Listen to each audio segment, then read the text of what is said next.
নবীরা ফতোয়া দিত মিলাদুন নবী বেদাত, মিলাদুন নবীর তাবারুক খাওয়া বেদাত।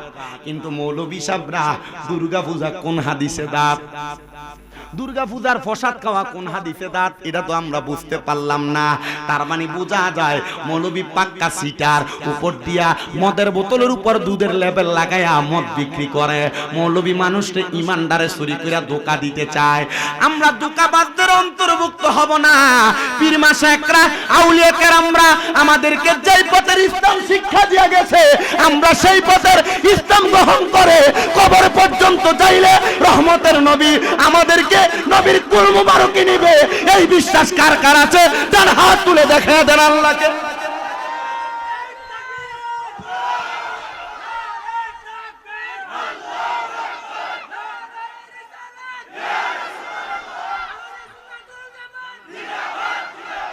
মাজার আর আউলিয়া কেরাম পন্থীরা আমাদেরকে যে ইসলাম শিখাইছে, মৌলভী সাহেব ফান্দাবি লাগাইয়া মাথায় ফাগরি লাগাইয়া এই ইসলাম রে কয়, এটা বলে ভন্ডামি আর বেদাত। তার সুট্টার করে সুট্টা, ইসলাম ধর্ম চিনস না কোনটা? আমি আগে মনে করতাম যে কওমিদের সাথে আমরা একটা দ্বন্দ্ব মনে হয়, আরে না, আমি এটা মাসালাগত দ্বন্দ্ব। কিন্তু এরা যে ইমান চুরি করতেছে ডাইরেক্টলি ইমানই দ্বন্দ্ব লাগে। কথা কন না কেন? কথা কন না কেন? আমি কওমি কয়েকটা বড় বড় আলেমদের সাথে কথা বলছি। আপনাদের তো, আমি নিজেও কওমি মাদ্রাসায় পড়ছি, কওমি মাদ্রাসায় কারিয়ানা করছি।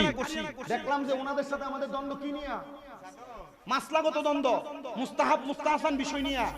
ওনাদের অনেক বড় বড় আলেমরা ওনারা নিজেরাই বলে যে তারা তাদের নিজস্ব আকীদার কাজ করবে, আমরা আমাদের কাজ করব। যদি তোমরা ইসলামের বৃহৎ স্বার্থ চিন্তা করে এগুলা নিয়ে বাড়াবাড়ি করবা না। এখন আমি একদিন এক হুজুরে প্রশ্ন করলাম, যিনি আমার কওমি মাদ্রাসায় আমারে দিনই প্রথমে নুরুল আনার পড়াইয়া, এরপর আমি দিনের কাছে মিজান মুনসাহিব পড়ছিলাম। গেলাম, হুজুর এখন যে কয় আল্লাহর সর্বশক্তিমান কোন যাইতো না, হুজুর এটা কেমন ইমান? কয় এটা পাক্কা কাফের। কথা কয় না, এটা পাক্কা কি? আমি কইলাম, হুজুর এই যে আবার ফতোয়া দিয়ে দিল মা খাদিজাতুল কুবরা কোনোদিন নামাজ পড়ছে না, রোজা রাখছে না, মা খাদিজাতুল কুবরা কোনোদিন ফরদই করছে না, হুজুর এটা কেমন? কই এটা ঈমান তো গেছে গেছে, এর ঈমান যে গেছে এটা নিজেও জানে না। ঈমানের বয়ান দিছেন আমারে, ঈমান তোহায়া ভাইতেন না বাড়ি। এটা কি এর প্যাকেট বাবা? আচ্ছা, এটার ভিতরে যদি টিস্যু না থাকে, যদি আপনারা ময়লা কাগজ দিয়ে ঢুকিয়ে দিয়ে লেবেল লাগাই দিত, আপনি চিন্তা নিয়ে এটা আপনি মনে করতেন এটা কি এর ডিব্বা? নামের লগে ইসলাম, ইসলামের কিছু নাই। ঠোল, লজ্জা নাই, শরম নাই। আবার এর পক্ষের লোকেরা এর পক্ষেই দালালি করে। এই দালালেরা সাবধান হয়ে যাও। আল্লাহর কোরআন রাসূল পাকের ইজ্জতের চাদর ধরে টানাটানি করলে তোমাদের জিহ্বা বাংলার মুসলমান ছিঁড়ে লাগবে না। আল্লাহ তোমাদের মরণের সময় জিহ্বায় কামড় দিয়ে মারবে, জিহ্বায় কামড় দিয়ে মারবে, জিহ্বায় কামড় দিয়ে মারবে। ডান হাত তুলে বলেন ঠিক না বেঠে? ইমানের ব্যাপারে সতর্ক। আমরা আজকের এই বিবাড়িয়া জেলার অন্তর্গত সরাইল থানা থেকে আমরা বাংলাদেশের প্রধান উপদেষ্টা অথবা বাংলাদেশের নির্বাচন পরবর্তী যে সরকার আসবে, এই সরকার পক্ষ থেকে একটা দাবি আজকে শাহজাদপুর থেকে জানাইতে চাই। এই বাংলাদেশের সরকার পক্ষ বাংলাদেশে ইসলাম ধর্ম সহ বাংলাদেশকে টিকিয়ে রাখার জন্য যিনারা তাদের গায়ের ঘামকে, তাদের শরীরকে বিনষ্ট করেছেন, ওনারা আউলিয়া কেরাম, ওনারা সুফিবাদী। এই সুফিবাদীদের মাজারকে যারা 5 আগস্টের পরে ভাঙছে, আপনারা যদি সুন্নিদেরকে ওয়াদা দেন এই মাজার ভাঙাওয়ালাদেরকে শাস্তি দিবেন, আমরা সুন্নিরা আপনাদের সাথে আছি। আর যদি কোন যে হেতারারও তেল মারবেন, আমরারও তেল মারবেন, আপনারা বুড়ি আঙ্গুল। কথা কন না করে কষ্ট হইতেছে আপনারা। বিষয় না ঈমান, ঈমানের বিষয়ে কথা বললে কত মানুষের নাম ধরে কথা কোয়া লাগবে। যতটুক হইছে আলহামদুলিল্লাহ। আপনারা বুঝছেন না কিতা কইছি? আমি জানি আপনারা বুঝছেন, বুঝার মানুষে, কারণ প্রত্যেক দিনই তো শুনেন। কয়েকটা মাহফিল হইছে না এলাকাতে এই 1.5-2 মাসে, অনেকটা হয়ে গেছে। আপনারা এইসব বিষয় জানেন। তো যেই কথা বলতেছিলাম, আমানতু বিল্লাহ, কার প্রতি? আল্লাহর প্রতি ঈমান। আল্লাহ তাআলা কাউনে সিজদা দেওয়া যাবে না। ওয়া মালাইকাতিহি, ফেরেশতাদের প্রতি ঈমান। কোন ফেরেশতা? মারহাবা কোন? শুধু কি 2 কাঁধে 2 জন ফেরেশতা? হায়াতুল হাইওয়ান কিতাব পড়তে দেয়া দেখলাম আপনার আমার হাতে আঙ্গুল কয়টা? 10 আঙ্গুলের মাথায় 10 ফেরেশতা। আপনার আমার পায়ের আঙ্গুল কয়টা? পায়ের 10 পায়ের আঙ্গুলের মাথায় 10 ফেরেশতা। আপনার আমার চোখের পাপড়ি 2 চোখে 4 পাপড়ি, 4 পাপড়ির মাথায় 4 ফেরেশতা। 2 ঠোঁটের মাথায় 2 ফেরেশতা, নাকের আগায় 1 ফেরেশতা, 2 কানের মাথায় 2 ফেরেশতা। ও ফেরেশতারা, তোমরা কেন এত জায়গার মধ্যে বিরাজমান? ওই তোমরা না ফেরেশতাদের প্রতি ঈমান আনছো? তোমরা হাতের আঙ্গুল দিয়া কি গুনাহ করো? হাতের আঙ্গুলি দিয়া কি সওয়াবের কাম করো? আমরা ফেরেশতারা তা জানি, তা লিপিবদ্ধ করি। এই জন্য ফেরেশতাদের প্রতি ঈমান আনা জরুরি। আপনার প্রতিটা কদমে কদমে আল্লাহ তাআলার 10 জন করে ফেরেশতা থাকে। ওই ফেরেশতারা আপনার কদমের হিসাব লিখতে থাকে। ওয়া মালাইকাতিহির পরে ওয়া কুতুবিহি, কিতাবের প্রতি ঈমান। কোন কিতাবের প্রতি ঈমান? আল্লাহর পক্ষ থেকে আখিরি নবীর উপরে 104 খানা কিতাব আসছে। এর মধ্যে 100টা সহিফা আর 60টা কিতাব সর্বশ্রেষ্ঠর অন্তর্ভুক্ত। আর 60টা কিতাবের মধ্যে একটা কিতাব হলো যালিকাল কিতাব লা রাইবা ফিহি, যেটার মধ্যে কোনো সন্দেহ নাই। ওই কিতাব আর অন্য কোনো কিতাব না। ওই কিতাবের নাম হলো আর রহমান আল্লামাল কোরআন। সুবহানাল্লাহ, জোরে কোন। আল্লাহর ওয়াস্তে আমারে কইও না সাপ দিয়ে বইতে কইতাম, কারণ আমি কারে কোন জায়গায় এসে বসতে করতাম। এরা তো বইয়া লাইছে, আর জায়গা পাইতেছে না। এরা গত বছর তো অবস্থাটা এই হইছে। তোমরা জানছো অবস্থা যেমন এমন হইছে। আপনারা মাহফিল কইরা যাওয়ার পরে তার 2-3 জায়গায় মাহফিলের কথা কইছে, রাখতামও পারছি না। শাহজাদাপুর হুজুর আমি পারি নাই। তারপরে একটু জায়গাটা একটু বড় কইরা করতে, যেহেতু হয় নাই যেমনে আছে এমনে। আপনারা একটু কষ্ট করে যদি এখানে দাঁড়ায় থাকেন, আমরা যদি জান্নাতে যাই আল্লাহর কাছে কুম আল্লাহ তারও আমরা লোকে বাইরে দাঁড়ায় দাঁড়ায় আছি। কইতেন না নি আপনারা? আল্লাহ কবুল করো, কোন আমিন। তাহলে কিতাবের প্রতি ঈমান, এই কিতাবের প্রতি ঈমানটাই আমরারে ধরা খাওয়াইবো। বলে হুজুর রাসূলের প্রতি ঈমান না ধরা খাওয়াইবো? আরে বেটা, রাসূল কইতে শাফাআতি লি আহলিল কাবাইরি মিন উম্মতি। নবীর উম্মতের ভিতরে কোন উম্মত যদি কবিরা গুনাহ করে, নবী তার সুপারিশ করে জান্নাতে নিব। কিন্তু কিতাবের প্রতি ঈমানটা এমন কঠিন বিষয়। এই কিতাবের ভিতরে হালালের কথা আছে না নাই? হারামের কথা আছে না নাই? সুদের কথা আছে না নাই? ঘোষের কথা আছে না নাই? ফরের হক মেরে খাওয়ার কথা আছে না নাই? হারাম পরকিয়া বেডি বাইদের কথা আছে না নাই? সব কিছুর কথা আছে, কিন্তু আমরা মানি না। কয় যারা মানে তারা ঈমানদার, যারা মানে না তারা বেঈমান। বলে হুজুর মুখে মানি, অন্তরেও মানি, কিন্তু কাজে পরিবর্তন নাই। আল্লাহর নবী কয় তাদের ঈমান নাই। বলে কেন? কেন? মুখে স্বীকার কইরা অন্তরে বিশ্বাস কইরা কাজে রূপান্তর করার নাম হলো ঈমান। কিন্তু মুখে মানেন, অন্তরে বিশ্বাস করেন, কাজে প্রকাশ করেন না। আল্লাহর নবী কয় তার ঈমান নাই। এবার আসেন ওয়া রাসূলিহি, রাসূলের প্রতি ঈমান। ও বাবা, ঈমানের রাসূলের প্রতি কোন বিষয়? আপনার কাছে এই কথাটা বলতে গেলে বহু মৌলবী সাহেব ধরা। বলে হুজুর কোন মৌলবী সাহেব ধরা? আমরারে দেখবেন কথায় কথায় বলে দেয়, কবরে প্রশ্ন হবে 3টা, মান রব্বুকা ওয়া মান দীনুকা ওয়া মান নাবিয়ুকা। এই 3 প্রশ্ন। কবরে কি প্রশ্ন হইব নি? নবী নুন না মানি, তুই নুন লইয়া মারামারি করস কি লাইগা? কথা তো সত্য। কবরে প্রশ্ন কয়টা? আপনার মনে কষ্ট দিতেছে। আমি ওয়াজ করলে আপনার বেজার হইবে? হুজুর গত বছর হুজুরে দাওয়াত আছিল, আইছে না। এবছর অসুস্থ কইছিল না? মনে আছে? এবছর আইছে। হিসাবে বয়া বয়া ওয়াদা করে যামুগা, ধরা খাইবা কোনে? হিসাবে সাক্ষী দিব তোমার বিরুদ্ধে। হ্যাঁ, আর যদি কাম করে লাও তাহলে এই কামের পক্ষে কথা কইব কে? হিসাবে। আমি বাচ্চা যামুগা, আমি এর লাগি তো মুড়ি দাও। মুড়ি দাও কে লাগিয়া? নিজের কিছু ভুল ত্রুটি থাকলে এটা তখন হিসাবে কোন রকম বাঁচাইয়া দেয়। এটা লাগে না কথা মাতে না বেড়াই। মুড়ি তো এটা লাগে, কিন্তু ভুল যদি তুমি বেশি করে লাও, হিসাবে তোমার নিষেধ করছে এইটা, তুমি যদি করো সেইটা, এরপরে হিসাবে তুই কোন মুড়ি যা করে চিনি না। কথা কই না খেলে হিসাবের আদেশ মানো না, এটা কি তুমি আর ফিট থাকবা না? কথা কই না খেলে ফিরে তোমারে কই সিগারেট খাইস না, তুই খাস। ফিরে তোরে কয় যে মিথ্যা কথা কইস না, তুই কস। ফিরে তোরে কয় হারাম খাইস না, তুই খাস। ফিরে কয় নামাজ পড়, তুই ফরজ না। তো ফিরে তোরে চিনবো বেটা? তুই তো ফিরের আদেশে মানুষ না, মানার নাম না ঈমান। মারহাবা কয় না বেটা? আর জোরে কোন না মারহাবা। এবার আসেন বাবা, আপনারা প্রশ্ন করে আপনারা কত সুন্দর গুজামিল দেয়। বলে কবরে প্রশ্ন করব 3টা, মান রাব্বুকা ও মান দীনুকা ও মান নাবিয়ুকা। এ মুসলমান, তাহলে নবী নূর নিয়ে কেন পিডাপিডি করো, মারামারি করো? নবী নূরের প্রশ্ন তো কবরে করবে না। আপনারা বলেন মান রাব্বুকা, তোমার রবকে? আপনারা কোন রবের নাম? ওমান দিনুকা, তোমার দিনকে আপনি কোন দিনের নাম? কিন্তু কবরে 3 নম্বর প্রশ্ন, ওমান হাদার রাসূল, এই ব্যক্তিরে চিনুনি? তুমি আজীবন কইলা নবী মাটির তৈরি, কবরে দেখাইব নূরের নবী। নূরের নবী না মাইন্না কবরে গেছো, মাটির নবী কইয়া কবরে গেছো। মাটির নবীরে চিনছো দুনিয়ায়, নূরের নবীরে চিনবা কেমনে? তখন কইবা চিনি না। আমার নবী কইব তরেও আমি চিনি। তাহলে নূরের নবী মানার দরকার, জোরে কও না, আছে না নাই? এ বাবা, বেশি উপরের কোন দলিলের দরকার নাই। বলে কদ জাআকুম মিনাল্লাহি নূরুন ওয়া কিতাবুম মুবিন, এই মাত্র আমি আল্লাহর পক্ষ থেকে তোমাদের কাছে আসিয়াছে একটা নূর এবং দলিল, একটা কিতাব। আর এই নূর বমানা অন্য কোন কিতাব লাগবে না। তাফসীর জালালাইন শরীফের মধ্যে বলতেছে ইয়ানে নূরুম বমানা মুহাম্মাদুর রাসূলুল্লাহ সাল্লাল্লাহু আলাইহি ওয়াসাল্লাম। জোরে কোন সুবহানাল্লাহ। ওই নবীরে নূর বলতে আল্লাহর কোরআন। এই তাফসীরের কিতাব আমরা আলিয়া মাদ্রাসায় পড়ি, এই তাফসীরের কিতাব কওমি মাদ্রাসায় পড়ে, এই তাফসীরের কিতাব সালাফিরও পড়ে। তো যারা নূর মানে না এটা তাদের বিষয়, তবে আমরা নবীর নূর মানি।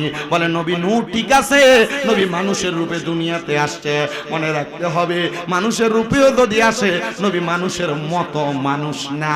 বলে হুজুর কেন? এদের দেখেন আপনারা, তাকে যে স্টেজটা সাজাইছে ফুল দিয়া, আসলে কি এটা আসল ফুল না নকল ফুল?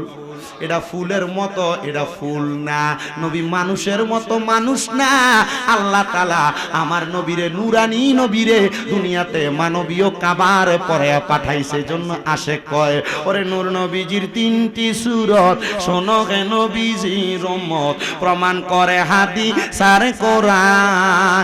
ওরে এক যে শুরুতে হাকিকি, 2 নম্বরে মালাইকি, 3 নম্বরে মানব রূপ ধারণ। নবীর আসে গগন গাইব আমরা, কামলিওয়ালার শান বলেন গাইব আমরা। শান নবীর আসে গান গাইব আমরা, মদিনাওয়ালার শান বলেন গাইব আমরা। কামলিওয়ালার শান সুন্নি মুসলমান গাইব আমরা, নূর নবীজির শান। ওরে বারে রবিউল আওয়ালে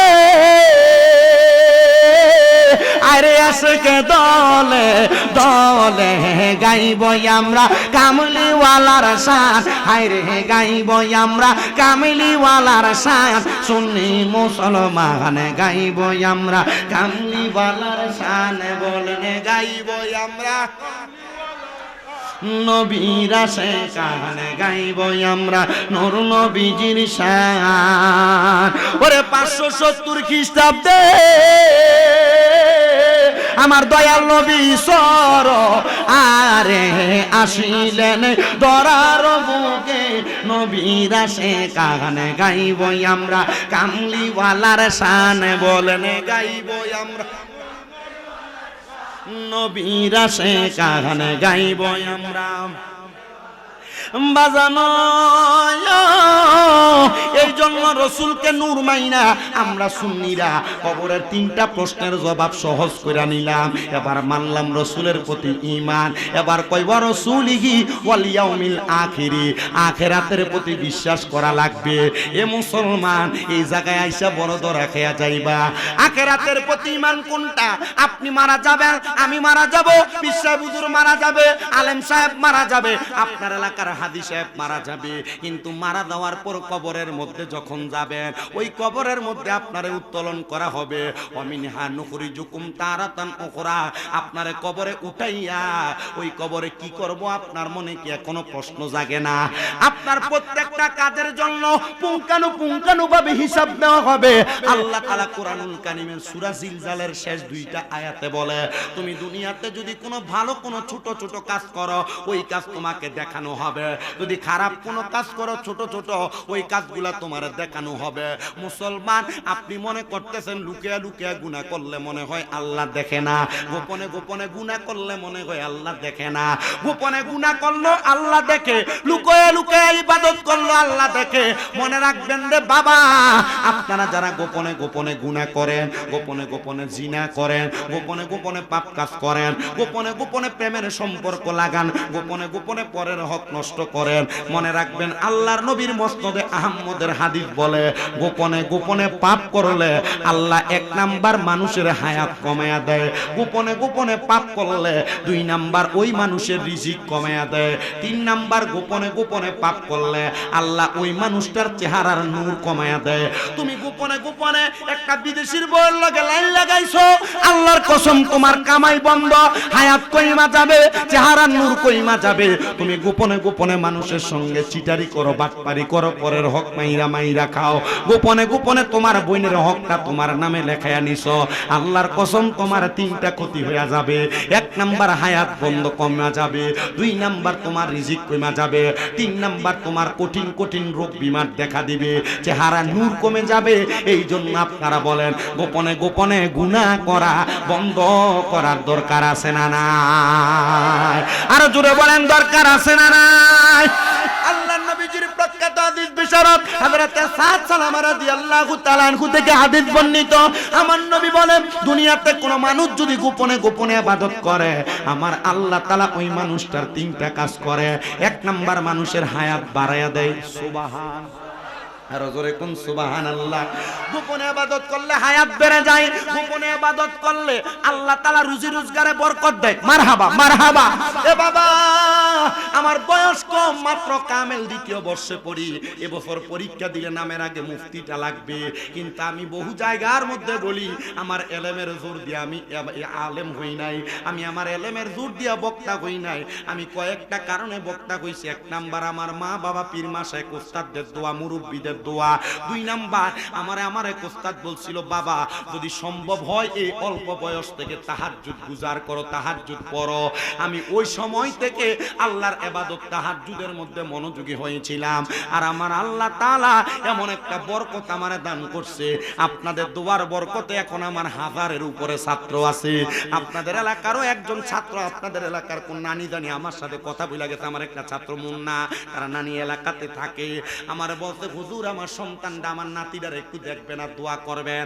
আমি শুধু আপনাদের এই এলাকার ছাত্র না, আমার মাদ্রাসায় টাঙ্গাইল বলেন, কিশোরগঞ্জ বলেন, ময়মনসিংহ বলেন, নেত্রকোনা বলেন, নরসিংদী বলেন, বাংলাদেশের বহু জায়গা থেকে কুমিল্লাতে আমার মাদ্রাসাগুলোর মধ্যে ছাত্র যায়। আমি আমার সব ছাত্রদেরকে বলছি, বাবা যদি আলেম হইতে চাও, ঈমানওয়ালা হইতে চাও, তাহলে তোমরা এখন থেকে তাহাজ্জুদ করো। আপনাদের দোয়ার বরকতে আমার মাদ্রাসার ছোট ছোট বাচ্চা যারা নুরানিতে পড়ে, তারাও রাত্র 3:30টায় উইটা তাহাজ্জুদ নামাজ পড়ে। শুধু তাহাজ্জুদ নামাজ পড়ে না, আমার ছাত্ররা মাদ্রাসার মধ্যে তাহাজ্জুদ করে কান্না করে করে দোয়া করে। যদি কোনোদিন সম্ভব হয় কুমিল্লা চকবাজারের নূরপুর যে আমার মাদ্রাসা তুইটা দেখবেন, প্রত্যেকদিন আসরের নামাজের পরে মাগরিবের আগে আমার প্রত্যেকটা ছাত্র খতমে খাজে গান পড়ে পড়ে দেশবাসীর জন্য দোয়া করে। আর ছোট ছোট বাচ্চা চোখের পানি দেখলে আপনার কাছে মনে হবে ফোলা গুনাহ সম্পর্কে আর কি জানে, ফোলা এমনি কেন কান্দে। কারণ আমি আমার ছাত্রদেরকে বোঝাইছি, রে আব্বাদিরা, দুনিয়াতে যা করো আর না করো, আল্লাহ তাআলার ইবাদত থেকে দূরে থাকবা, তোমার কোনো দাম নাই। আল্লাহ তাআলার ইবাদত থেকে দূরে থাকবা, তোমার কোনো দাম নাই। আল্লাহ তাআলার প্রতি ঈমান, রাসূলের প্রতি ঈমান, রাসূলের প্রতি ঈমান, আল্লাহর ইবাদত নেক আমলগুলা থেকে দূরে থাকবা, তোমার কোনো দাম নাই। কেন আপনার অভাব, কেন আপনার সংসারে কোনো বরকত নাই, কেন আপনার ব্যবসাতে বরকত হয় না, কেন আপনার বিপদ আপদ আপনার পিছে ছাড়ে না?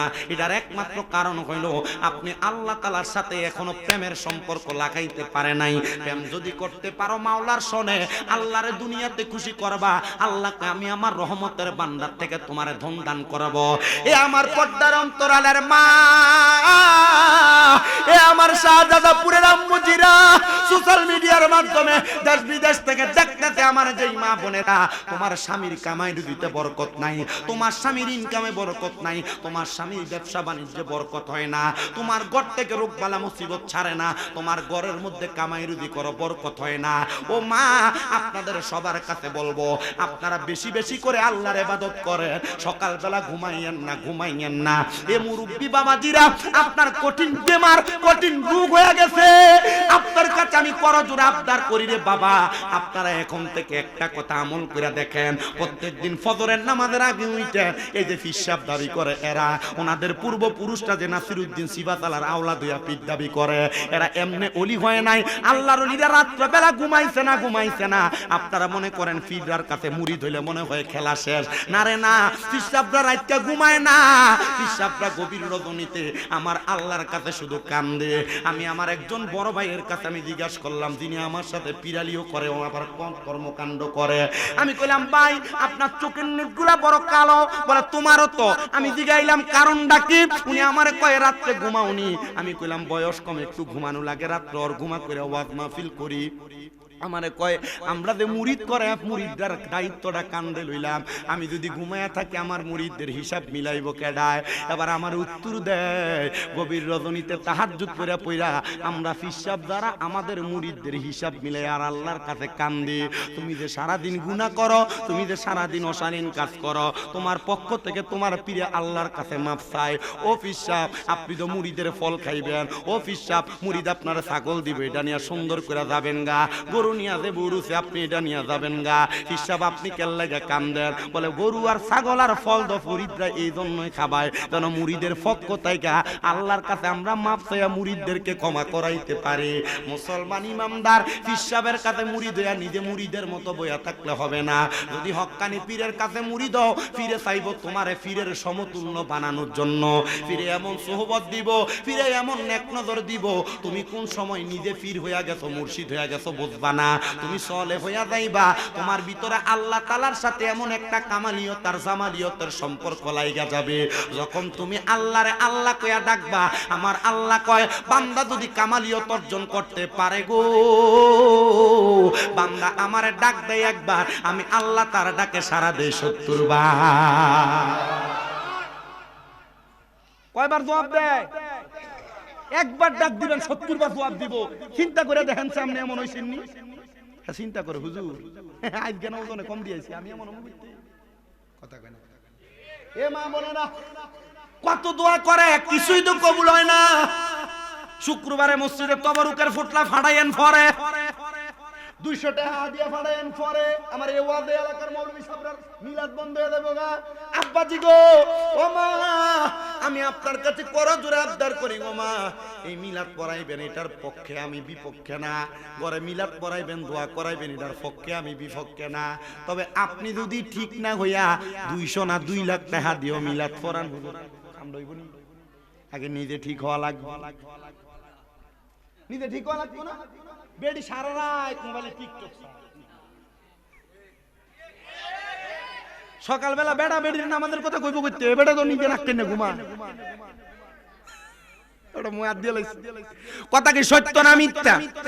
এ মা বোনেরা, ঘরে বরকত চান, আল্লাহর সঙ্গে প্রেমের কানেকশন লাগান।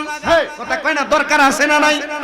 তখন যদি তুমি গোপনে গোপনে ডাকো, ইয়া রাসূলুল্লাহ, শুধু নাম শুনি কানে, এটা ইবাদত কইরা না না কইরা?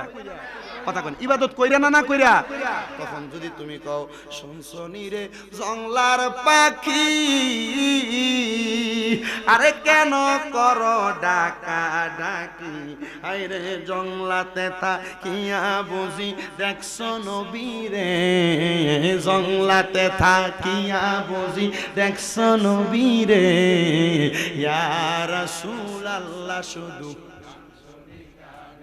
তখন তুমি যখন ডাক দিবা দেখবা রহমতের নবী তোমার ঘরে। মারহাবা। কেমনে আসে? ওয়াজদার ধারাবাহিকতা দেখলে বুঝতে পারবেন। এ মুসলমান ইমানদার, এ নবীর উম্মতের দল, শোনো শোনো শোনো, আখিরাতের প্রতি ঈমানের কথা বলতেছিলাম, তারপরে আমলের জায়গায় চলে যাব। ওয়াজ বেশিক্ষণ কষ্ট দিব না আপনাদেরকে। আপনারা সবাই জানেন গত বছরের ধারাবাহিকতা আমি ওয়াজটা একটু কমই করি। এই কম ওয়াজ দিয়ে আপনাদেরকে বোঝানোর চেষ্টা করব। আল্লাহর নবী রহমতের নবী বলে, তাহলে আখিরাতের প্রতি ঈমান, লুকিয়ে গুনাহ করা যাবে? গোপনে গোপনে গুনাহ করলে কয়টা জিনিস কমে? 3টা। হায়াত কমে, রিজিক কমে, চেহারার উজ্জ্বলতা নূর কমে, রোগ ব্যাধি বাড়া দেয়। আর গোপনে গোপনে ইবাদত করলে আল্লাহ তাআলা বান্দার হায়াত বাড়ায়, রোগ বালা মুসিবত মাফ করে, মানে ওই বান্দার চেহারার উজ্জ্বলতা বাড়ায় দেয়। মারহাবা কন্না। এই আখিরাতের প্রতি ঈমান আনার পর ওয়াল ইয়াউমিল আখিরি ওয়াল কদরি খাইরি ওয়া শাররিহি, মারহাবা কোন। এটা বড় মারাত্মক বিষয়। বিল্ডিং ঘর আছে কার? একটু হাত তোলেন। বিল্ডিং ঘর, বিল্ডিং ঘর। আর ঈদের ঘর আর কি? ঈদের ঘর কার আছে? কার? আচ্ছা, এ বাবা, যারা বিল্ডিং ঘর এরা চিন্তা করে আমার এই বিল্ডিংটা যদি দোতলা বানাইতে পারতাম। কথা কই না। যারা টিনের ঘর, টিনের ঘর এরা চিন্তা করে আমার গড়টারে যদি আমি 3 টাকা বিল্ডিং বানাইতে পারতাম। যারা একটা গাড়ি আছে এরা চিন্তা করে আরেকটা গাড়ি যদি হইতো কামাইটা বালা হইতো। যারা মাসে 10,000 টাকা কামাই করে তারা চিন্তা করে যদি 10,000 না কামাই করে 20,000 টাকা হইতো সংসারটা ভালো চলতো, কিছু রাখতে পারতাম। আবার যেই ব্যক্তি দৈনিক 5,000 টাকা কামাই করে চিন্তা করে আমি 5,000 কামাই করি, যদি দৈনিক 10,000 হইতো 5,000 খাইতাম 5,000 রাখতাম। আবার অনেক মানুষ দৈনিক 300 টাকা কামাই করে কয় আল্লাহ যা দিছো ভালোই দিছো। আল্লাহর নবী কয় ওয়াল কদরি খাইরি ওয়া শাররিহি, তকদিরের ভালো মন্দর প্রতি বিশ্বাস করা। যে বেটা 300 কামাই করে দেয় কে? যে বেটা 3,000 কামাই করে দেয় কি? আপনি তকদিরের খারাপটা মানেন না, বালাটা মানেন, বালাটা মানেন, খারাপটা মানেন না। না না না মুসলমান, তকদিরের ভালো এবং মন্দ সব মানবেন। বেশিরভাগ এই সমস্যাটা বেরিয়েছে কেন? বেরিয়ে আপনার দেখবেন, আপনারা মা বোনেরা রাগ করেন না গো মা, আপনাদেরকেই বলছি।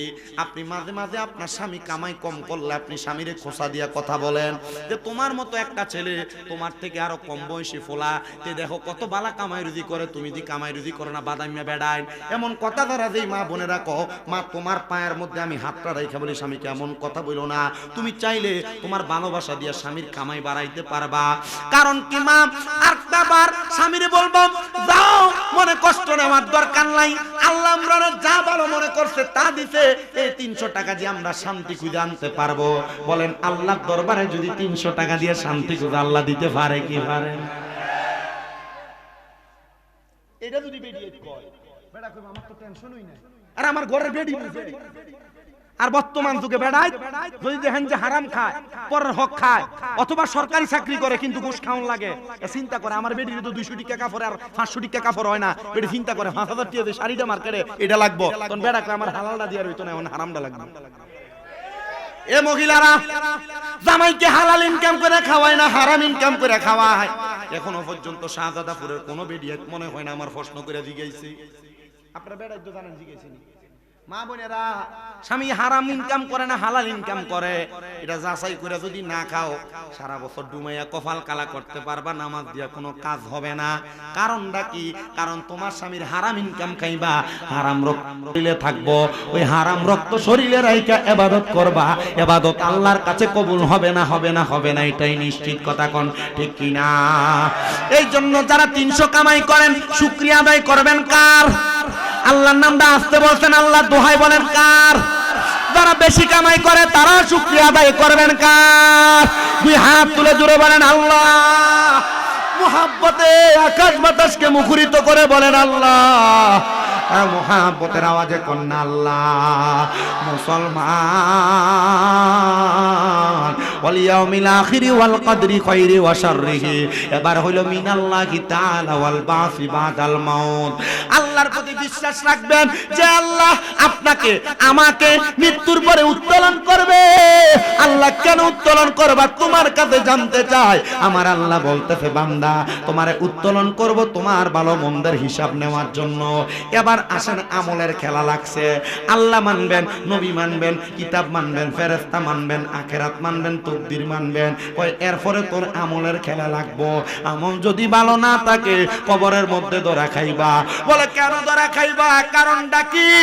আরে আল্লাহ তাআলার প্যারা হাবিব মুহাম্মদুর রাসূলুল্লাহ সাল্লাল্লাহু আলাইহি ওয়াসাল্লামের একটা হাদিসে মুবারাকা মিশকাতুল মাসাবির বাবুল ঈমান অধ্যায়ের মধ্যে পড়ে দেখলাম আল্লাহর নবী কয়, আল্লাহর কোরআন থেকে আল্লাহর নবী বর্ণনা করে বলতেছে, ইন্নাল্লাযীনা কাফারু মিন আহলিল কিতাবি ওয়াল মুশরিকিনা ফি নাহারি জাহান্নামা খালিদিনা ফিহা উলাইকা হুম শাররুল বারিয়া।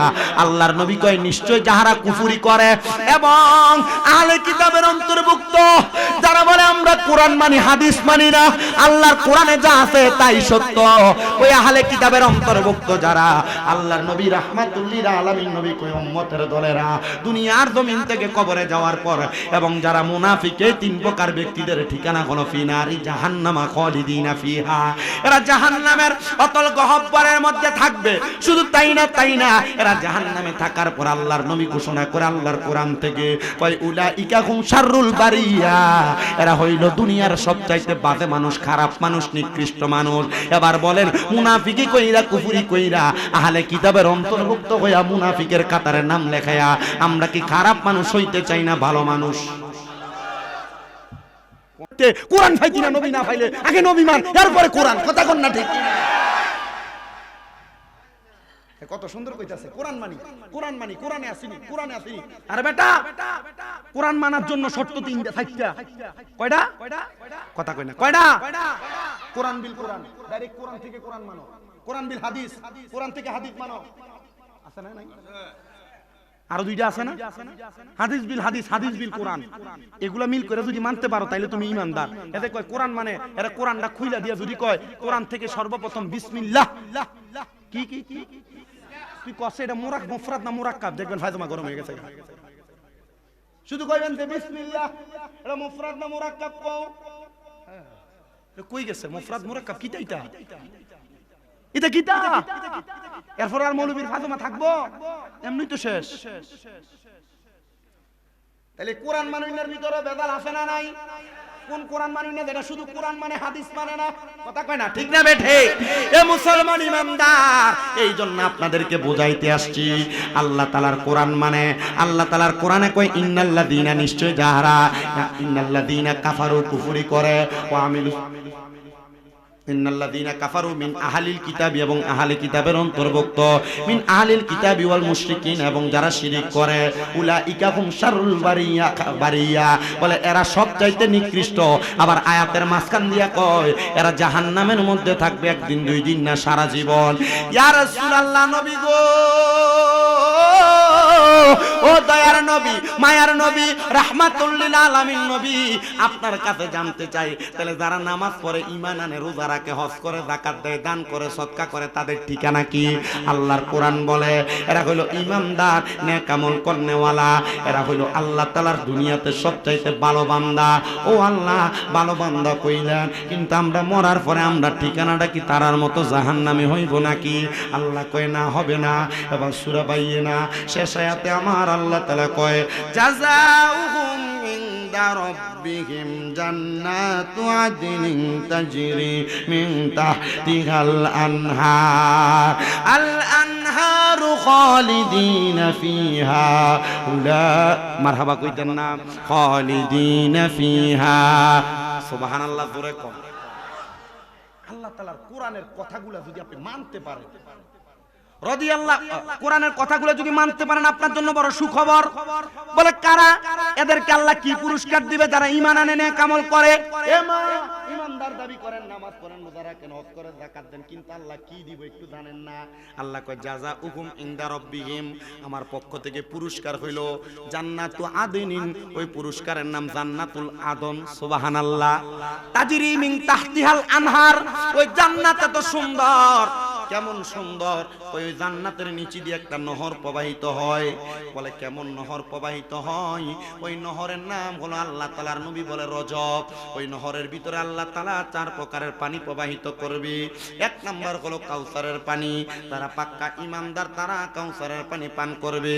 2 নাম্বার হলো সারাবান তাহুরা, যারা কোনোদিন পরের হক মাইরা খায় নাই, তারা ওই পবিত্র পানি পান করবে। 3 নাম্বার হলো আল্লাহ তাআলার জান্নাতের লাবান মানে দুধ, যারা কখনো পরের হক মাইরা খায় নাই, তারপরে হলো নেশা করে নাই, তারা পান করবে। আর 4 নাম্বার হলো জান্নাতের মধু, জান্নাতের মধু তারা পান করবে, তারা কোনোদিন দুনিয়াতে নেশাদ্রব্য পান করার পরে, নেশাদ্রব্য না পান কইরা দুনিয়ার জমিনের মধ্যে থাকা অবস্থায় তারা মুখ খারাপ করে নাই, খারাপ কথা বলে নাই, ফাহিশা কথা বলে নাই, মিথ্যা কথা বলে নাই, তারাই ওই জান্নাতের মধু পান করবে। আল্লাহ তারা কারা কারা কারা গো? আমার আল্লাহ তাআলা বলতেছে রাদিয়াল্লাহু আনহুম ওয়া রাদু আন, যালিকা লিমান খাশিয়া রাব্বা। জবান খুলে উচ্চ কণ্ঠে জোরে জোরে কোন আল্লাহু আকবার।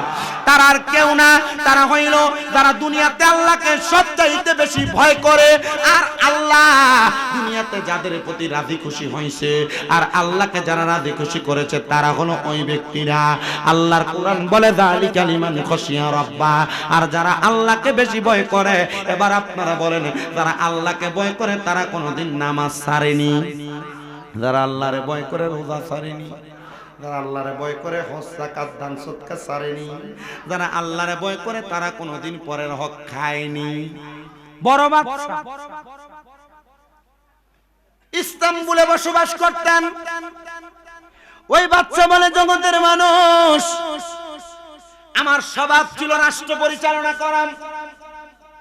উনি বলেন, আমি রাষ্ট্র পরিচালনা করার ফাঁকে ফাঁকে একটা সময় বাইর করতাম, যে সময় আমি আমার নবীর দুরূদ শরীফ আদায় করতাম, নবীরে ডাকতাম, স্মরণ করতাম।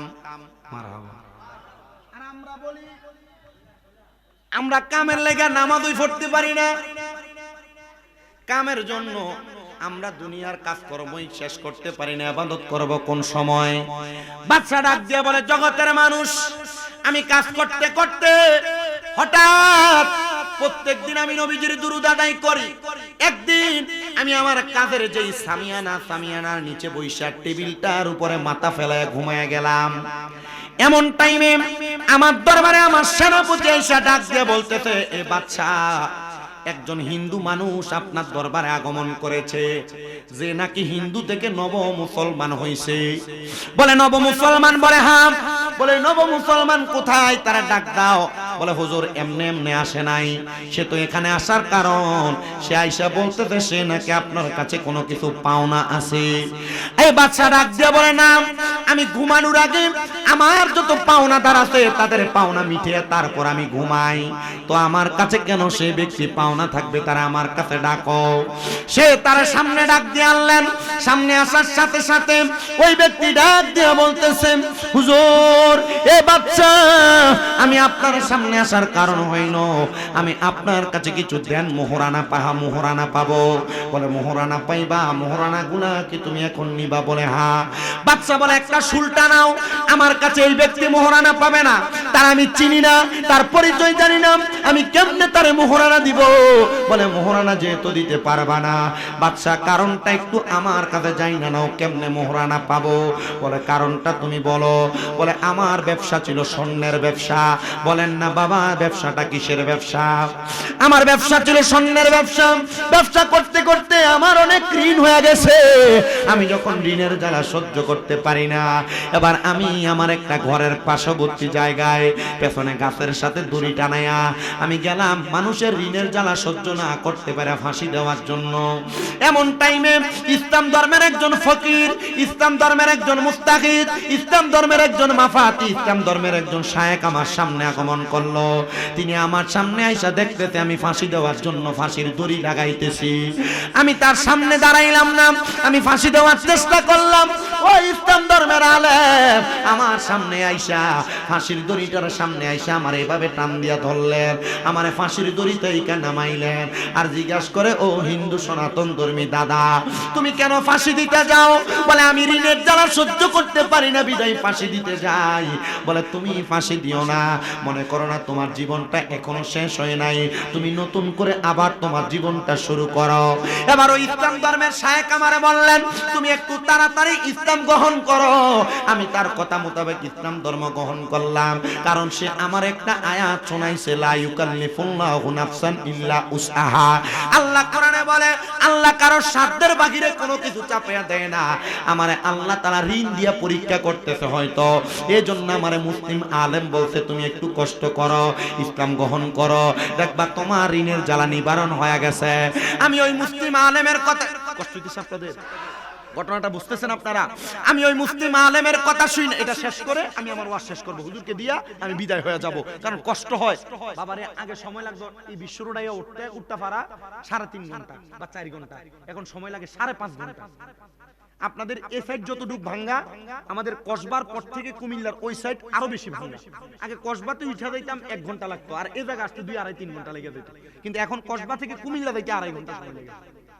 কথা বুঝতে পারছেন? প্রচুর ভাঙ্গা। যদি বলেন না মেইন রোডে যাবো, মেইন রোড আরো ভাঙ্গা, বেশি ভাঙ্গা। এই জন্য কষ্ট হয়। আমি চেষ্টা করি আমার ওয়াজ মাহফিল গুলো ওয়াদা রাখার জন্য। আমি সব জায়গায় যাই। আমার আম্মা আজকে 6 মাস অসুস্থ। আম্মা জান 6 মাস অসুস্থ। এই 6 মাস অসুস্থ মারে রাখে আসছি। আমার এক ভক্ত আছেন নরসিংদীর, উনি আমার আম্মার খেদমত করে। তবু আমি মাহফিলে যাই, আমার আম্মার অনুমতি নিয়ে যাই। এক মৌলবী আছে, এই মৌলবী আমায় ওয়াজের ভিতরে কইছি যে আমার আম্মা অসুস্থ, আমারে যে টাইমে মাইক এই টাইমে দিয়া দেন, ওনারে দিয়েন না। এই মৌলবী স্টেজে উঠা আমার বিরুদ্ধে কইয়া গেছে। এখানে বলে নাই, ওই যে ব্রাহ্মণবাড়িয়া বিজয়নগরের সাইডে। তা আমিও শপথ করছি মৌলবীরে ফাইলে আগে গালডা বেড়ে একটা দেন না, কিলা কিলি না, এ মৌলবী কইছে। কারণ কি এটা স্টেজ উঠা তখন আমি কয়ে গেলাম এগুলা যে করার কারণে মানুষ স্টেজ উঠা কি কয় আমার কাছে মাহফিল কমিটি, হুজুর আপনি তো কয়ে গেছেন আপনার আম্মু অসুস্থ, কিন্তু এই বেটা তো স্টেজ উঠা বিরোধিতা করছে, এটা করছে এটা করছে। আমি বললাম তা আচ্ছা এটা বেটারে কইেন, আমি বেটার লোকে আলাদা বুঝলাম, বেটার লোকে আলাদা বুঝলাম, ফোন দিচ্ছি হুজুর এদের কইছেন এটা হইছে। এ আর আমার কল ধরেও না, পরে 14টা কল দিচ্ছে আর কল রিসিভ করে না।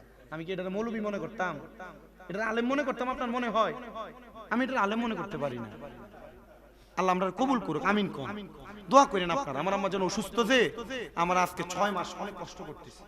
আল্লাহ একটা মানুষের মাজা ভেঙে দিলে কেমন যেমন হয়, আমার আম্মা আমাদের সংসারের মাজা অসুস্থ হয়ে গেছে, পিএলআইডি অপারেশন হয়েছে। আমি আমার দেশের অনেক মানুষের কাছে দোয়া চাইছি, আল্লাহ তাআলা আপনাদের দোয়ার বরকতে আগে নিজে উঠা বসতে পারতো না, এখন উঠা বসে কোন রকম স্ট্যান্ডে ধরে ধরে হাঁটে। তা আমার এইটুক কথা আপনারা দোয়া করবেন না ইনশাআল্লাহ? আল্লাহ দোয়া কবুল করুক, আমিন করেন আমিন। আমি হুজুরের কাছে বলে যাবো আখিরি মুনাজাত আমার আম্মার জন্য বেশি করে দোয়া করে যেন আল্লাহ কবুল করেন আমিন। তো যেই কথায় ছিলাম, আল্লাহ তাআলার খাস বান্দা তার কথা শুই না ওই বিধর্মী মানুষটা ইসলাম গ্রহণ করছে। ইসলাম ধর্ম গ্রহণ কইরা ওই আলেম বলছে, বাবা আপনার কাছে আমার নসিহত, আপনি 5 ওয়াক্ত নামাজ পড়বেন। কয় ওয়াক্ত? 5 ওয়াক্ত নামাজ পড়বেন, তবে 5 ওয়াক্তর পাশাপাশি 1 ওয়াক্ত বেশি পড়বেন। বলে হুজুর 1 ওয়াক্ত বেশি কোনটা? যেটা মক্কায় আর মদিনায় পড়ে তাহাজ্জুদের সালাত, মারহাবা পড়েন। আমি তাহাজ্জুদের নামাজ আদায় করার জন্য দাঁড়ায় গেলাম। আমি তাহাজ্জুদ নামাজ পড়ি, একদিন 2 দিন 3 দিন করে আমি যখন তাহাজ্জুদের নামাজ পড়লাম, 3 দিনের দিন তাহাজ্জুদ নামাজের মুসল্লা আমি কান্না করতে লাগলাম। আমি কান্না করতে করতে তাহাজ্জুদের মুসল্লায় ঘুমিয়ে গেলাম। কিন্তু ওই ঘুমের ঘরে আমি দেখলাম সাদা রঙের পোশাক পরা একজন নমনীয় ব্যক্তি আমার ঘরে হাজির হয়ে গেছে। আমি ওনার দিকে তাকাইলাম আর বললাম, কে গো আপনি, আপনার পরিচয় কি? আপনার মতো সুন্দর চেহারাওয়ালা মহামানব তো আমি আমার জীবনে দেখি নাই। বলে আমি দুনিয়ার কোন সাধারণ মানুষ না রে, আমি হইলাম রাহমাতুল লিল আলামিন, যেই নবীর কালেমা পড়ে তুমি ইসলাম ধর্ম গ্রহণ করেছো। ইয়া রাসূলুল্লাহ নবী, আপনি যেহেতু আমার দিদারে আসতেন, আপনি তো জানেন আমি কেন ইসলাম গ্রহণ করেছি। আমি মৃত্যু থেকে মৃত্যুর উপর থেকে ফিরা চলে আসলাম। আমি ফিরা চলে আইসাম, আমি সুন্দর করে আল্লাহর ইবাদত করতে দে হুজুর, ঋণের জ্বালা সহ্য করতে পারি না হুজুর। আমার ঋণগুলাকে আপনি একটু কষ্ট করে আমার ঋণগুলা পরিশোধ করাইয়া দিবেন। বলে আমি কেমনে তোমার ঋণ পরিশোধ করাবো? তবে তোমার এলাকার বাদশার কাছে যাইয়া আমার খবরটা বলবা আমার নবীজি আর তোমার নবীজি বলছে, তুমি কি তোমার কর্মব্যস্ততায় নবীজির উপর একবারও দুরূদ পড়তে ভুইলা গেছো? আমি আইসা এবার বাদশার কাছে বললাম, এ বাদশা, আমার নবী বলছে আমার গোলামরে যে বলবা সে কি তার কর্মব্যস্ততায় আমি নবীর উপর দুরূদ পড়া ভুলে গেছে। এবার বাদশা এই কথাটা শুই না তার রাজপ্রাসাদের সিংহাসনের রাজপ্রাসাদের রাজভান্ডার থেকে একটা স্বর্ণমণি মুক্তার ভান্ডারের একটা প্যাকেট তার হাতে, পুটলি তার হাতে দিছে। বলে নবী কি বলছে আরেকবার বলো। বলে নবী বলছে আমার ওই গোলাম তোমার এলাকার বাদশারে বলবা সে কি আমার উপর দুরূদ পড়া ভুলে গেছে। বলে এই কথা বলার পরে 2টা পুটলি দান করলো। এমন ভাবে 10 বার বলছে, 10 বার তারে 10টা দিরহামের পুটলা দিয়া দিছে, স্বর্ণমণি মুক্তার পুটলি তার হাতে দিয়া দিছে। জিজ্ঞাসা করে, হুজুর ও হুজুর, আমি যদি আপনারে 100 বার এই কথা বলি আপনি কি আমাকে 100টা সম্পদের পুটলি দিবেন? বলে 100 বানলাম। তুমি যদি বলো এই কথাটা আরেকবার বলার জন্য, আমার পুরা রাজপ্রাসাদ তোমারে দিয়ে দেওয়ার জন্য, আমি আমার পুরা রাজপ্রাসাদ আমি তোমারে দিয়ে দিব। তবে আরেকবার বলো কি আমার নবী তোমারে কি বলছে? বলে আমার নবী বলছে আমার গোলাম রে দয়া বলবা আমার গোলাম আমার প্রেমিক, সে কি আমার প্রতি কর্মব্যস্ততার কারণে দুরূদ পড়া ভুলে গেছে। আহারে ওই বাদশার সাথে সাথে সাজদার মধ্যে পড়ে গেছে। বাদশা ডাক দিয়া কই, এ জগৎবাসী, আমি প্রত্যেকদিন আমার বাদশার দায়িত্ব শেষ কইরা আমি ঘুমানোর আগে আমার রহমতের নবীর উপরে একবার হইল বারবার হইল দুরূদ শরীফ পড়া ঘুমাই। কিন্তু ওই দিন এমন কর্ম করেছি, কাজ করতে করতে আমার শরীরটা ক্লান্ত হওয়াতে আমি আমার বিছানার মধ্যে একটু ঘুমায় গেছি, আমার কর্মের টেবিলের মধ্যে ঘুমায় গেছি, আমি আমার নবীর উপর দুরূদ পড়তে পারি নাই। আরে ও নবীর আশিক, তুমি নবীদের উপর দুরূদ আদায় করার কারণে আর একদিন না পড়ার কারণে আমার আল্লাহ তাআলা যদি আল্লাহ তাআলার পেয়ারা হাবিব যদি তোমারে দুরূদ পড়ার খবর পাঠায়, তার মানে বোঝা যায় শাহজাদাপুরের মানুষ যদি আমার নবীর উপরে প্রত্যেকদিন দুরূদ আদায় করে, নবীর কথা মোতাবেক আমল আখলাক করে, আমার নবী ওই উম্মতের খবর জানে, আমার নবী ওই উম্মতের আমলের খবর জানে। আমি আপনাদের কাছে করজোরে আবদার জানাই রে বাবা, আপনারা দুনিয়াতে যা করেন আর না করেন এমন ভাবে আল্লাহ নবীর পথে মতে আপনার ঈমান আমলটারে পরিপূর্ণ রাখবেন। যেমন ভাবে রাখলে আপনি যদি মারা যান, আপনার মরার পরে আপনার নূরানি চেহারা করে দিবে আমার রাসূলে মুস্তাফা, আপনার কবরে আসবে আমার রাসূলে মুস্তাফা সাল্লাল্লাহু আলাইহি ওয়াসাল্লাম নবী। ওই বাদশা বলে আমি তারপর থেকে আমার মরণের আগ পর্যন্ত আমি ওয়াদা করলাম কোনদিন আমার নবীদের উপর দুরূদ আদায় না করে, কোনদিন আমি তাহাজ্জুদের নামাজ না পড়ে ঘুমাইবো না। আমি আপনাদের সবার কাছে বলি বাবারা, আমার নবীজি এমন ক্ষমতার অধিকারী, এই বিশ্বাস আর ঈমান আমাদের আছে না নাই? মুহাব্বতের আওয়াজে বলেন এই বিশ্বাস আর ঈমান আকীদা আমরার আছে না নাই? বলে হুজুর আর কেমন ঈমান আকীদা লাগবে? আমার নবীর আরেকটা ছোট্ট ঘটনা আপনাদেরকে শোনায় দিলে আপনারা বুঝতে পারবেন। আল্লাহর হাবিব মুহাম্মদুর রাসূলুল্লাহ সাল্লাল্লাহু আলাইহি ওয়াসাল্লাম মদিনার কামলিওয়ালা দয়াল নবী রাহমাতুল লিল আলামিন নবী বলেন, দুনিয়ার জমিনের মধ্যে আমার কোন সাতটা পাক্কা আশিক উম্মত যদি মুহাব্বতে আমি নবীরে স্মরণ করে, আমি নবী তার নাম জানি, তার বাবার নাম জানি, সে কোন জায়গায় আমি নবীর স্মরণ করে আমি নবী সেইটা জানি। তো নবীর আশিক যিনি বসবাস করতেন দেওবন্দ এলাকার পাশাপাশি এলাকায়, তিনি বলেন দেওবন্দ এলাকায় বসবাস করতে করতে করতে করতে আমি যখন বসবাস করলাম, একদিন আমার একটা সন্তান, যেই সন্তান আমার মতো হয় নাই, সে খারাপ হয়েছিল, বাজে হয়েছিল, মানুষের সম্পদ নষ্ট করত। এই সম্পদ নষ্ট করার কারণে এলাকার যিনারা প্রশাসনিক দায়িত্ব গ্রহণ করে তারা তাদের আদালতে, তাদের কারখানার, তাদের আদালত, তাদের জেলখানার মধ্যে আমার সন্তানকে তারা নির্দোষভাবে আমার সন্তানকে আটক করেছে। এলাকাতে যদি কোনো অকারেন্স হয়, খারাপ কাম হয়, এলাকার যেই লোকগুলা বাজে বাজে দেখবেন মাঝে মাঝে এই লোক ওই কাজে জড়িত না থাকলে মাঝে মাঝে এইটা করে না, ঠিক না? আমার সন্তানটাকে অ্যারেস্ট করেছে, জেলখানায় নিছে। আমি আল্লাহর দরবারে কাঁদতে লাগলাম, সন্তানের সুখে আমার খানা বন্ধ হয়ে গেছে, আমি ৩-৪ দিন কোনো খাবার খাইলাম। এলাকার মানুষ আমার সম্পদ মাল সামান সব তারা দখল করে নিয়ে গেছে। এবার আমার মনের মধ্যে কষ্ট লাগলো, আমি কি খাবো এটার কোনো গ্যারান্টি নাই। আমি কান্না করতে লাগলাম। আমার কাছে একটা বিশ্বাস ছিল, যদি আমার কাছে কোনো টাকা নাই, পয়সা নাই, আমি রহমতের নবীর উপর প্রাণ ভরে দুরূদ আদায় করলে আশিকদের অন্তরের রূহের কোরাক হলো আমার নবীদের দুরূদে মুবারাকাত। আমি আমার নবীর উপর দুরূদ পড়তে লাগলাম। আমার পেটে বড় ক্ষুধা, আমার ক্ষুধা নিয়ে আমি দুরূদ পড়তে পড়তে ঘুমিয়ে গেলাম। আমি ঘুমানোর পরবর্তী সময় আমি লক্ষ্য করে দেখলাম আমার সামনে সুন্দর নুরানি পোশাক পরা 5টা ব্যক্তি হাজির হয়ে গেছে। এর মধ্যে সামনে যিনি, তিনার নাম হলো হযরত সিদ্দিক আকবর রাদিয়াল্লাহু তাআলা আনহু, ডানে যিনি হযরত ওমর ফারুক রাদিয়াল্লাহু তাআলা আনহু, বামে যিনি হযরত ওসমান বিন নুরাইন রাদিয়াল্লাহু আনহু, পেছনে যিনি তিনি হলো হযরত আলী ইবনে আবি তালিব রাদিয়াল্লাহু তাআলা আনহু, আর মাঝখানে যিনি তিনি হলো মুহাম্মদুর রাসূলুল্লাহ সাল্লাল্লাহু আলাইহি ওয়াসাল্লাম, আমার রাহমাতুল লিল আলামিন নবী। সামনের জন আমার আয়েশা বলে, বাকলা তোমাকে আমার রহমতের নবী দেখতে আসছে। ইয়া রাসূলুল্লাহ, কেন আপনি দেখতে আসলেন? বলে তুমি আমি নবীকে স্মরণ করতে করতে ঘুমিয়ে গেছো, আর আমি নবী তোমারে স্মরণ করবো না, দেখবো না, এটা হইতে পারে না। এ পাগলা পেটের মধ্যে বড় ক্ষুধা, আমি নবীরে ডাকতেছ। আমার নবীজির সাথে সাথে নবী রাফকান মুবারকের ভিতর থেকে একটা খেজুর বাইর করে তারে দিলেন আহার করার জন্য। সে বলে আমি খেজুর খাইতে খাইতে হঠাৎ করে আমার ঘুমটা ভেঙে গেছে। আমি ঘুম থেকে জাগ্রত হইয়া দেখলাম আমার মুখে খেজুরের বিচিটা এখনো আছে। তার মানে আমি আমার নবীকে স্বপ্ন দেখি নাই রে, শুধু স্বপ্ন দেখি নাই, নবী স্বপ্নে আসা মানে আমার নবীজির দিদার আমি সরাসরি লাভ করা। ধরে বলেন সুবহানাল্লাহ। আমি স্বপ্নটা ভাঙার পরে ঘুম থেকে জাগ্রত হওয়ার পর দেখলাম কে জানি আমার ঘরের দরজার মধ্যে আওয়াজ দেয়। ঘরের দরজার সামনে যেই আমি যখন দরজা খুললাম, আমি দেখলাম আমার সন্তান আমার ঘরের দরজায় দাঁড়ানো। আমার সন্তানকে জিজ্ঞাসা করলাম, এর সন্তান তোমার তো ছাড়ার কথা না, জেলখানার মধ্যে তুমি বন্দী, তুমি কেন ছাড়া পাইলা, কেমনে তারা পাইলা? সন্তান কয় বাবা জানি না। বলে চলো তোমারে বাদশার বাদশার কাছে নিয়ে যায়।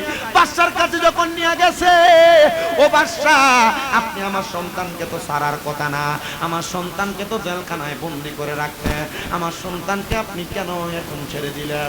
বাদশা ডাক দিয়ে কই, তুমি কে? এই সন্তানের বাবা। বলে হ্যাঁ। বলে তুমি আগে আমার সামনে আসো, আমি আমার বাদশাই সিটটা ছেড়ে দিলাম।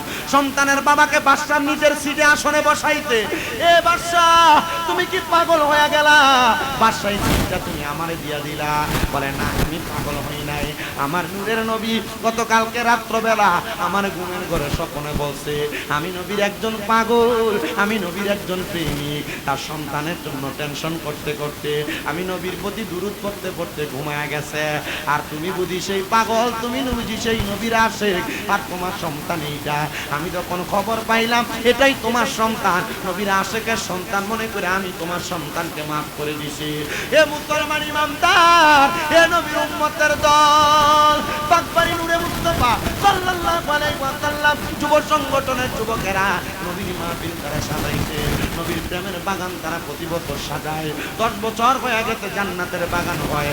আমরা বিশ্বাস করি আজকের মাহফিলে যারা 1 টাকা থেকে শুরু করে লাখ টাকা পর্যন্ত সহযোগিতা করতেছে, নবীর মাহফিলের মুহাব্বতে আল্লাহ তাআলা তাদের মা বাপকে মাফ করে দিবে। নবীর মাহফিলের মুহাব্বতে আল্লাহ তাআলা তাদের বংশের কবর আযাব মাফ করে দিতে। যদি থাকেন আজকের জান্নাতের বাগানে, আমি 10টা মানুষ চাই। বলে হুজুর, ওই নবীর পক্ষ থেকে আমি ক্ষমা প্রার্থনা পাওয়ার জন্য, ওই নবী যেন আমার মা বাবার জন্য সুপারিশ করে, আমার বংশের জন্য সুপারিশ করে। ওই নবীর মুহাব্বতে আমি 10,000 টাকায় জান্নাতের বাগান মাহফিলে 1 নম্বরে দান করব। থাকেন যদি একজন ধন্য মায়ের ধন্য সন্তান, ধন্য বাবার ধন্য সন্তান, নবীর সুপারিশ পাওয়ার মুহাব্বতে একটা সন্তান হাতটা বাড়ায় বলবেন গত বছরের মতো আমি দেখছি গত বছর এই নবীর প্রেমিকারা, মায়ের পাগল, বাবার পাগল, মা বাবার আশেকেরা, নবীর আশেকেরা, তারা আল্লাহর রাস্তায় মাহফিলে অনেক টাকা দান করেছে। এবার একটা মানুষ যদি থাকেন আল্লাহ নবীর সুপারিশ পাওয়ার জন্য 10,000 টাকা আগামী বছর দান করবেন, শুধু হাতটা বাড়ায় বলবেন আছেন নাকি একটা সন্তান আগামী বছর 10,000 আগামী 10,000 নবীজি সুপারিশ পাওয়ার জন্য, নবীর আশেক, নবীর উম্মত জেলখানায় আছে, আমার সন্তান জেলখানায় আছে। রহমতের নবীর ওই আশেক দুরূদ পড়তে পড়তে ঘুমিয়ে গেছে। রহমতের নবী বাদশার স্বপ্ন দেখে সন্তান ছাড়ছে। একজন শুধু হাত বাড়ায় বলে হুজুর, আল্লাহ তাআলা আমার আব্বার কবর আযাব মাফ করে দেন। হুজুর আমার মা নাই, মা কবরস্থানে জান্নাতের বাগান বানিয়ে দেন। হুজুর আমার বংশের মানুষ কবরে, তাদেরকে যেন আল্লাহ তাআলা নবীজি সুপারিশ নসিব করে। আমি 10,000 টাকা 1 নম্বরে দান করব। হুজুর আমার মা কবরে, বাপ কবরে, বংশের কবর আযাব মাফ করে 10,000 টাকা 1 নম্বর।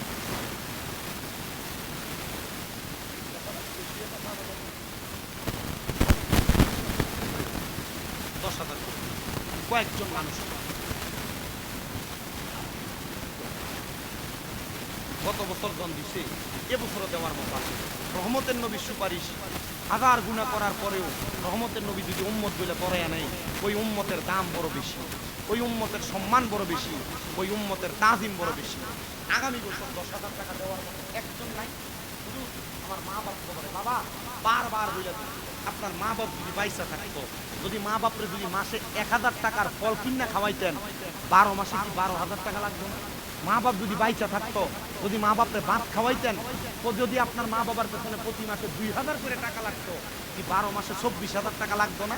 আরে মা বাবা আপনাদের এই জায়গা জমি দিয়ে গেছে, এই জায়গা জমি আপনি ব্যবহার করেন। যদি না দিয়ে যাইতো, যদি ভাড়া থাকতেন মাসে 5,000 টাকা ভাড়া দিতেন, 12 মাসে 60,000 টাকা ভাড়া দেওয়া লাগতো। শুধু আমার মা নাই, আমার বাপ নাই, মা বাবার সম্পদ ব্যবহার করি। আল্লাহ যেন আমার মা বাপরে কবরে শান্তিতে রাখে, সুখে রাখে। আমি একজন সন্তান 10,000 টাকা আল্লাহর ওয়াস্তে এই শাহজাদাপুরের পাকবাড়ি নূরে মুস্তাফা সাল্লাল্লাহু আলাইহি সাল্লামের যুব সংগঠনের উদ্যোগে সুন্নি সম্মেলনে দান করব। একজন 10,000 টাকা আগামী কেউ যদি থাকেন একজন 10,000 হুজুর 10,000 পাকবান রতনের মহাব্বতে, আহলে বাইতে রাসূলের মহাব্বতে আমি 1 নাম্বার 5,000 টাকা দিই। 1 নাম্বার কে দিবেন 5,000, তার জন্য খাস করে দোয়া করেন।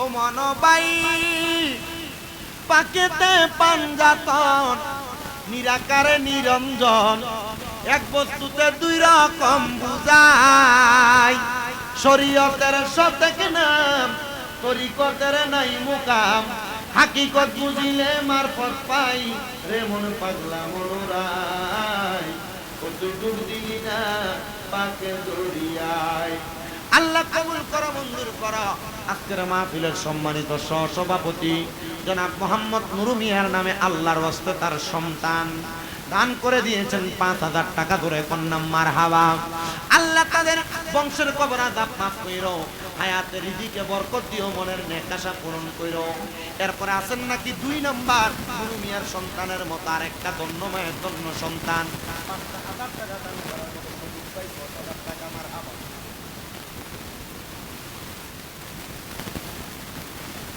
আব্দুর রহমান সাহেবের ছেলে মোহাম্মদ সবুজ মিয়া উনি দান করে দিবে ১০,০০০ টাকা মারহাবা ধরে কয় না আর মোহাম্মদ রাওয়াজি কন্যা মারহাবা আল্লাহ কবুল করা মঞ্জুর করো আল্লাহ তোমার বান্দা মরহুম মুজকুর আব্দুর রহমান সাহেবের কবরে জান্নাতের বাগান বানাও ওনার সন্তান সবুজ মিয়া যে আশা করে দান করে দানের হাদিয়া সোনার মক্কা মদিনায় পৌঁছাও কামাই রুজিতে বরকত দাও হায়াতের দিকে বরকত দাও আল্লাহ আমার সবুজের মনের নেক নেক আশা পূরণ করো এরপরে সাইমন মিয়া দান করে দিয়েছে ৫,০০০ টাকা বাবার নাম কি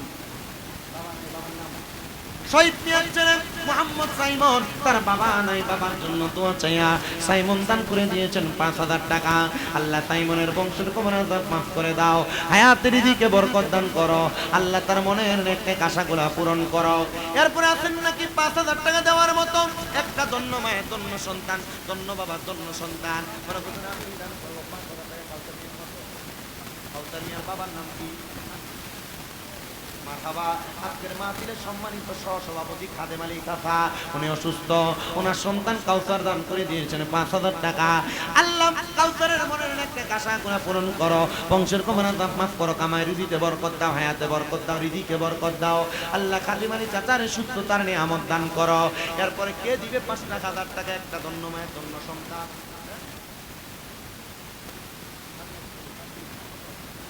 মারহাবা আল্লাহ কবর মঞ্জুর করো মরহুম লাল মিয়া খাদেমের ছেলে সাব্বির দান করে দিয়েছেন ৫,০০০ টাকা আল্লাহ সাব্বিরের মনে আশা পূরণ করো বংশের কবর আযাব মাফ করো হায়াতের দিকে বরকত দাও সাব্বির যে আশা করে দান করে আশাগুলো পূরণ করো এরপর আছেন নাকি আরেকজন সন্তান ধন্য মায়ের ধন্য সন্তান ধন্য বাবার ধন্য সন্তান বলে হুজুর আমি দান করে দিব ৫,০০০ টাকা আছেন নাকি রায়হান মিয়া তার বাবার নাম কাবির মিয়ার সন্তান মোহাম্মদ রায়হান দান করে দিয়েছেন ৫,০০০ টাকা আল্লাহ কবুল করো মঞ্জুর করো আল্লাহ কবুল করো মঞ্জুর করো রায়হান প্রবাসে যাবে দোয়া চায় আল্লাহ রায়হানকে সহি সালামতে পৌঁছার তৌফিক দান করো তার নামটা যেমন রায়হান আল্লাহ তাআলা যারা রমজান মাসে রোজা রাখে রমজান মাসে রোজা রাখনেওয়ালা ব্যক্তিদেরকে রায়হান নামক জান্নাতে প্রবেশ করাবে আল্লাহ আমার রায়হানকে বিদেশে যাওয়ার কামাই রুজি করার তৌফিক দান করো বলেন আমিন মোহাম্মদ সামাদ মিয়া দান করবে ৫,০০০ টাকা আল্লাহ কবুল করে মঞ্জুর করো মোহাম্মদ আহাদ মিয়া দান করে দিয়েছেন ৫,০০০ টাকা আল্লাহ সামাদ মিয়া এবং আহাদ মিয়ারে কবুল মঞ্জুর করো সামাদ মিয়া আহাদ মিয়া যে উদ্দেশ্য করে আশা করে ৫,০০০ টাকা জমা আল্লাহ তুমি কইরো বংশের কবর আযাব ক্ষমা জীবনের গুনাহ ক্ষমা আল্লাহ সামাদ মিয়ার আহাদ মিয়ারে কবুল করে মঞ্জুর করো মনের নেক নেক আশা গুনাহ পূরণ করো জোরে কোন আল্লাহুম্মা আমিন মারহাবা আল্লাহ কবুল করে মঞ্জুর করো তোমার বান্দা মোহাম্মদ রশিদ মিয়া দান করছে ৫,০০০ টাকা আল্লাহ রশিদ মিয়ার বংশের কবর আযাব মাফ করে দাও কামাই রুজিতে বরকত দাও হায়াতের দিকে বরকত দাও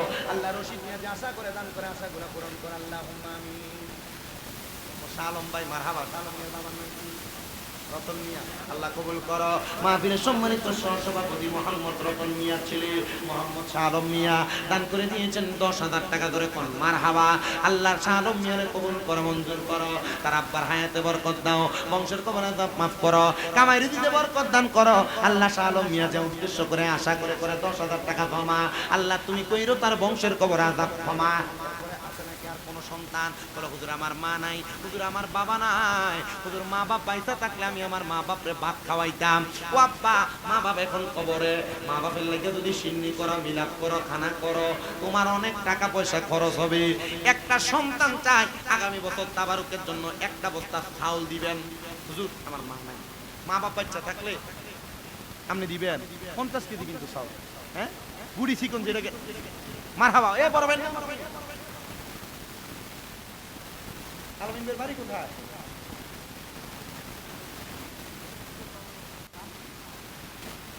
মোহাম্মদ মামুন ভাইয়ের আব্বা নাই, আলামিন ভাই দান করে দিয়েছেন ওনার আব্বার মোহাব্বতে এক বস্তা 50 কেজি চাউল তাবারুকের জন্য।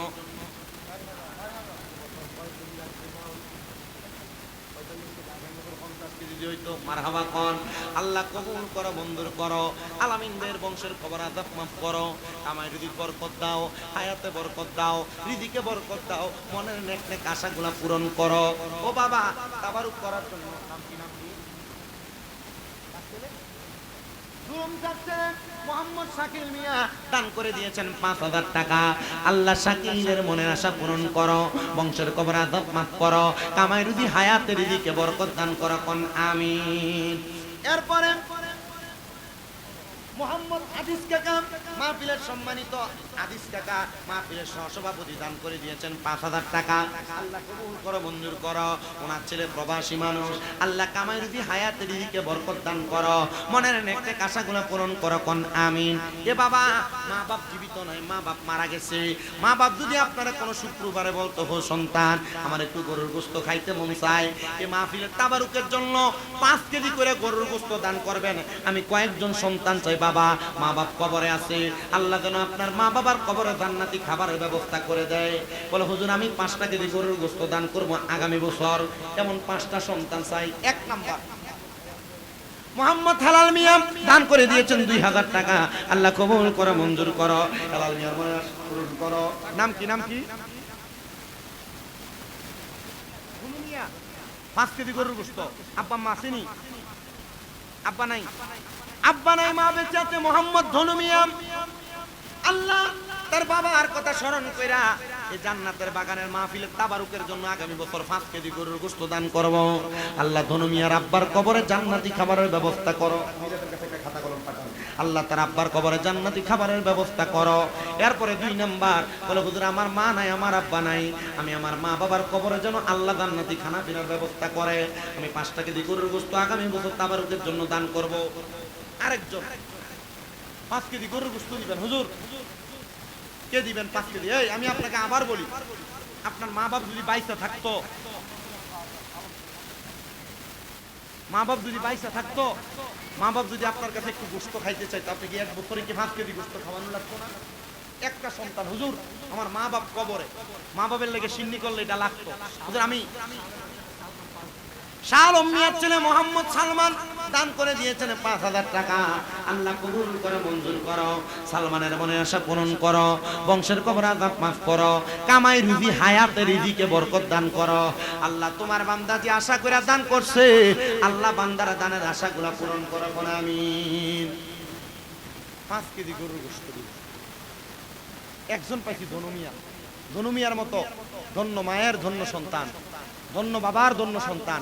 আগামী বছর আপনি নিয়ত করেন, আল্লাহর নবী কয় কোন সন্তান যদি তার মা বাবার জন্য 1 দিরহাম খরচ করে, আল্লাহ এটাকে লক্ষ কোটি গুণ বাড়ায়া ওই সন্তানের কাছে ফিরত দেয়। আপনার মা বাপ কবরে, মা বাবার জন্য দোয়া হবে মাহফিলে। 5 কেজি গরুর গোশত দিবেন আগামী বছর। নাই সাহস করে বলেন না, নিয়াতুল মুমিনিন খায়রুম মিন আমালি, মুমিনের নিয়ত তার আমলের চাইতে উত্তম। আমলটাকে উত্তম করার জন্য, ঈমানটাকে, নিয়তটাকে উত্তম করার জন্য 5 কেজি গরুর গোশত দিবেন আগামী বছর। তুমি দিবা? কি তারে কয়টা? তার নাম কি? কার ছেলে? কার ছেলে? হ্যাঁ, এ ধনুমিয়ার নাকি? আরেক ধনুমিয়ার ছেলে ওনাডি, সর্দার পাড়ার ধনুমিয়ার ছেলে মোহাম্মদ। তোমার নাম? সর্দার বাড়ির, সর্দার পাড়ার মোহাম্মদ রানা মিয়া, তার আব্বা ধনু মিয়া। আল্লাহ রানা দান করছে 5 কেজি গরুর গোশতের দাম।